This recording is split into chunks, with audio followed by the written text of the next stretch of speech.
Hey guys, how's it going? Well, today we just took some time to go to Hermitage. That's Andrew Jackson's home, right here, right outside Nashville. Really, really big plantation. Really neat. A lot of history.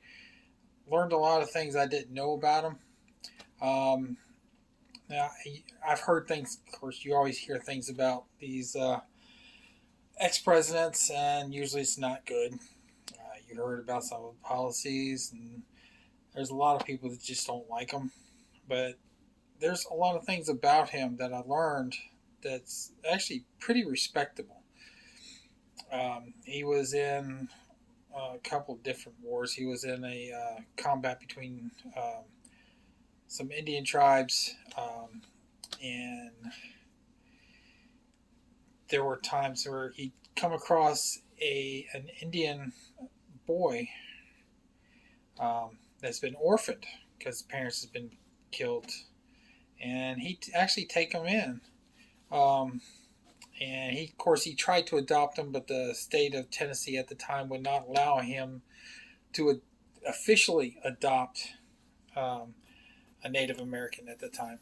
So he just became the legal um, guardian of this boy, and he actually did it to, I believe it was a total of four Indian children that he took in, and he adopted some other children. Basically, took care of some other children too. Um, Little things like that. Like he he grew up kind of poor. He was orphaned at age of 14 during the Revolutionary War. He was a messenger um, for the colonists, and he was carrying messages with his brother, and they got captured and got put in a POW camp. And they one of the commanders at the POW camp tried to treat him like a boy, like a little boy, and was trying to get him to shine his shoes. And he refused. He said, "You're going to treat me like any other soldier in here." So the commander pulled out his sword and swiped him across the face and gave him a gash on his forehead. That's why his hair is always messed up and kind of covering that part. So yeah, he does have a scar on his forehead. That was kind of interesting. Um, Other things, of course, that you heard that he's a horrible guy because he owned slaves. Yeah, he owned slaves, and he inherited some slaves. Um, he did run a plantation. It was mostly cotton. That's what funded the whole plantation. Now he didn't call it a plantation; he called it a farm. It was his farm. So he he did have slaves, but he treated them well. Um, there was one slave that was particularly trusted by the family. His name was Alfred. He was pretty much involved in everything. Um, he actually lived on the farm for pretty much most of his life. He he actually died on the farm at age of 96, I believe. So he was there um, long after Andrew Jackson actually died, and they actually buried him over by where Andrew Jackson and his wife are buried. Um, so that's kind of unheard of to see a slave, or actually at the time he was an ex-slave because they'd been emancipated, um, buried in the same graveyard as other uh, whites. So he wasn't just a slave. He was a I don't know what, not really a companion, but just a keeper of the house and a lot of things around the house. So he was well trusted. So and he was respected. Um, and his place where he lived was like twice the size of any other of the slaves on the plantation. He had a four-post bed in there, he had a couple tables, big old fireplace. So he did get some special treatment. Um, so that's kind of interesting. Uh, the other slaves, right after they're emancipated, they actually stayed to work on the farm. So they were freed, but they stayed.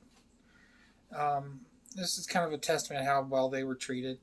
And yeah, they were still slaves. Yes, and they shouldn't have really had to endure that. But okay, that's the past. At the time, it was acceptable. We need to understand that, but we also need to understand that it shouldn't have happened. So anyway, it's just really good to get everything in context. The man was actually a decent man. Um, his wife died shortly after they got married, I believe. But he kept a picture um, right across from the bed, so it's the last thing that he saw at night before going to bed, and the first thing he saw when he woke up. This is how he was. Uh, he really loved the woman, and he wanted her to be part of his life the rest of his life. So that's how faithful he was to his wife. So that's just a testament to the man. Um, it was interesting. It's actually nice to go see it, see the mansion, see the house they lived in. It's really nice. Um, but if you're ever in Nashville, I do recommend going to see Hermitage. It's over just to the east of Nashville, probably about 12 to 15 miles from Nashville. It's just a short little ride. It's right down the street from where we live, so it's really convenient to us. But if you're, like I said, if you're in the area, go see it. Um, Plus, if you ever see these, try these. These are good. I've had these today. Those are actually really good. They actually taste real good. And you're probably not going to see any more of these around. These were like a special for the summer. I cannot find any of these anywhere. I would love to find some, but they're probably gone now. But these were actually really good. So if you actually see these around, try these. These are really, really, really good.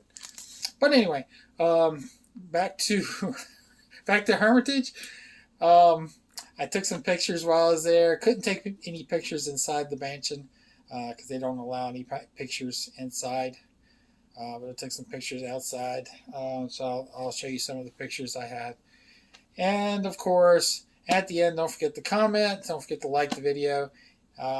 And subscribe to the channel to see any future videos I make. So here come some pictures, and I hope you like them. Thank you. Have a good day.